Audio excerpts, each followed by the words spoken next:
کہ آپ کو بیچ میں تیسرے طواف یا چوتھے طواف یا کوئی بھی طواف ہو، اس بیچ میں اقامت ہو گئی تو آپ کو کیا کرنا چاہیے؟ اقامت ہو جائے تو طواف بند کر کے اولاً آپ کو نماز میں شامل ہو جانا چاہیے، اس لیے کہ فرض نماز ہے جس کو جماعت کے ساتھ پڑھا جاتا ہے، اور آپ حرم شریف میں ہو کر کے بھی جماعت نہ پکڑیں، یہ بہت بڑی غلط بات ہے۔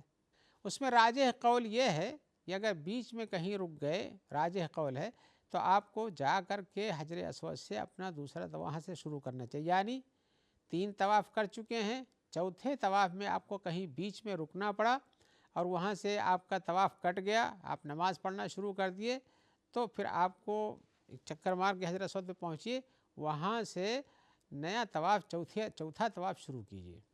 یہ راجح قول ہے۔ لیکن ایک قول یہ بھی ہے کہ آپ جہاں پہ تھے وہیں کھڑے ہو گئے اور اس کے بعد نماز سے سلام پھیر دیا گیا اور آپ کو گنجائش ملی پھر سے طواف کرنے کی، تو آپ وہیں سے طواف کرتے جائیے اور آپ کا چوتھا طواف آدھا ہوا تھا، آدھا پورا کر کے پھر 5واں 6واں 7واں کیجیے، یہ شکل ہو سکتی ہے۔ خلاف سے نکلتے ہوئے چوتھا طواف حجر اسود سے شروع کیجیے، وہ بہتر ہے۔